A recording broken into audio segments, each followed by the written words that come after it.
so controlling. I can't do anything without him. I mean, it's a big issue. It's almost as big as drugs.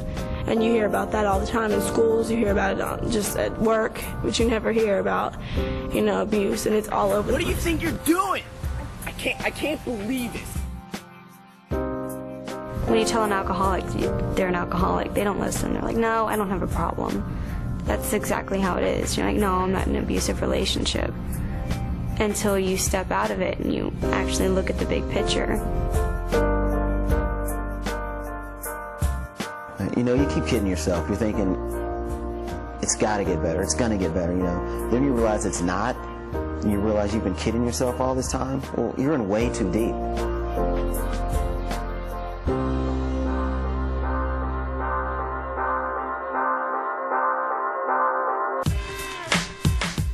It was our first day of high school. So it was like, there was new people, lots of new people, and he was there with his brother. It was basically like he didn't have the time for me at that moment. Yeah, so don't interrupt. So I guess he wanted me to go away. It doesn't concern you. Get out of here! And he just turned around and hit me in my arm. And that was the very first time that I ever was hit. And I just remember a lot of people saw it and were just looking at me like they couldn't believe that I let him do that. Not that he did it, but that I let him do it. Last summer, I had gone to summer school, and there's this guy in my summer school class, and he was your everyday football player. All the girls loved him. He had nice style, he had the money, everything. And he picked me. He liked me. So, of course, I was like, oh my God.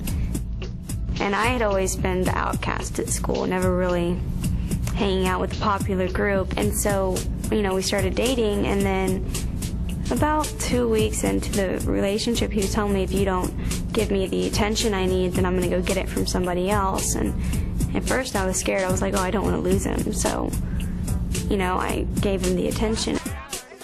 And he was making me not hang out with my friends, making me go over to his house at 2 o'clock in the morning.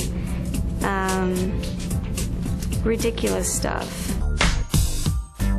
I had a relationship where they would try to be controlling, tell me I couldn't dance or wear certain things. When y'all go to parties or dances together and they, watching you real closely, when he started telling me, oh, you can't dance with people. You have to, when you go to a party, you have to be by yourself. You can't dance. Or you can't go to parties when I go, or stuff like that. That's when it started happening. It started trying to be controlling and trying to control you, telling you who you can talk to and you can't have male friends and stuff like that. That's just signs. I would try to compromise, but compromising wouldn't work, really. Whenever we were not together, and I'd be trying to hang out with my boys, have a little free time with them, cell phone would blow up constantly. Always wanting to know, where are you at? What are you doing? What time are you coming over? Well, I don't know. Every 30 seconds I had to pick up the phone. And then, of course, if I don't answer it, then I have a voicemail, text message, where are you at? What are you doing? There's never any free time. I was 15 years old, and for the first month and a half, it was perfect. I couldn't ask for more, but I guess things just weren't going well, and so we broke up. When we get back together and we break up, I don't know how many times, probably over a dozen, but he, said I shouldn't wear makeup, or I shouldn't wear that shirt because it shows too much, or I shouldn't wear those shorts because they're too short, or just stuff like that. Go into class! Who do you think you are?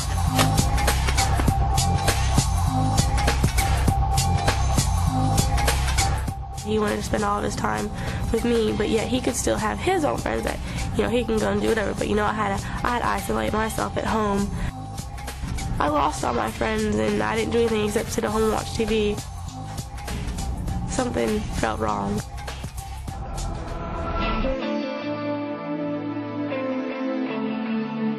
They put you down. They tell you, you're so ugly, you're so fat, nobody else is going to want to get with you. And then you start to believe it after a while. Anytime we went anywhere, it was always me that was reaching in my wallet to pull out, for the bills, for the clothes, for the movies, for the concert tickets. You know, we both had part-time jobs. You know, why didn't she offer to pay for anything? And then she started to, disrespect me in front of my friends, making jokes about me, flirting with other guys, just bringing me down in front of other people. I don't want that. Why aren't you wearing the shirt I gave you? You can't tell me how to dress? This is too low cut. It's too tight. You know how many guys are going to be looking at you with that on? I mean, at first it was just like, well, you can't wear too short of shorts, but then it went to like spaghetti strap shirts, and it went to where it was just jeans and like long sleeves, that's all. And then it got to where who I couldn't talk to. If he didn't like the girl, I couldn't talk to her. You know, I couldn't talk to boys. And then it got to where I couldn't go anywhere without calling. I couldn't go to family's house, even if it was family right down the street. He didn't want me there. He'd rather me be at home, even if it was by myself, just so he knew where I was. If things didn't go his way, you know, he'd threaten to hit me or something like that, and it got crazy. He had this thing he had to pass before I did. When he found out that I had all A's in my classes, he didn't let me study from then on until I got him passing. So I'd go over to his house every night, tutor him, make him do his work. But if I pulled out my homework, he'd take it and not let me study.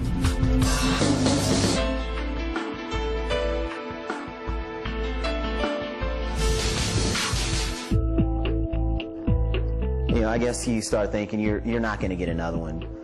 You know, you're willing to put up with anything. At least I was.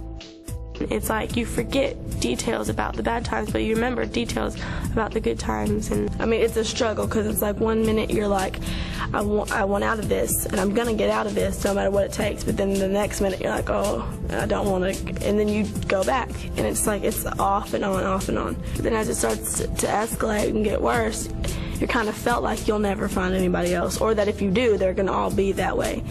But when you sit there and forgive, they're gonna start taking advantage of you and stop respecting you.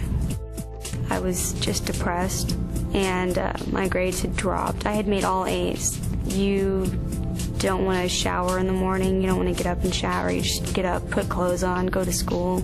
If you're mentally abused, then that can shoot you down just as much as a fist could.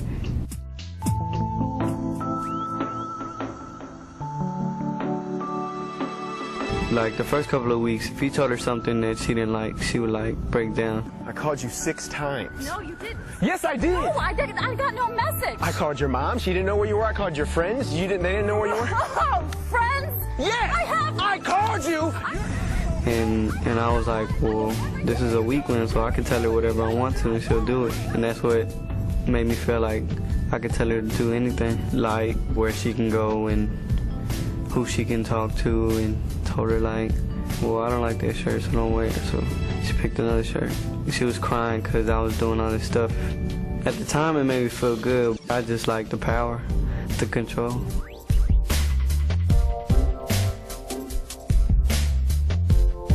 When I was thinking about it, I was like, man, I'm a punk. I can't believe I did all that stuff to her. And she was nice to me. I had a party like a week ago or whatever, and he was there, and he was like with his friends, and I was like, come over here now, and all this other stuff, and he'll come. So I was like, then when I went home, I was like, nah, that's not how I'm supposed to act, you know. Where I feel myself being kind of controlling, but I try to stop myself. Yeah, you can't change them, which is what I had always told myself. I was like, oh, he'll change, he cares about me, he's gonna change. They're not gonna change themselves unless they want to change themselves. When I was in school, I didn't know any of the signs of controlling or abusive relationships until I had gotten in one, and I went to counseling, and then I learned, and now I see it all the time. It just happened in health class one day. We were watching, we got on the topic of abuse, and we were watching a video, and that's when it clicked. And the way that relationship was is exactly the way that mine and my boyfriend was. If your boyfriend starts telling you that it's not important to hang out with your family anymore, and that it's more important to hang out with him, that's the biggest warning sign ever. You know, I kind of felt bad about myself. I started wondering, you know, what kind of a person am I? What do I want out of life? You know, is this how I want to be treated the rest of my life? The answer is no. You know, I want respect. I want to be able to give someone respect, and I want respect back. Just ways that, you know, he would talk to me. I wouldn't even let my own father talk to me like that. I mean, he was putting me down more than I'd ever been put down in my life. And so it was just like, you know, you don't realize it until you step back from it and take some time and look at it.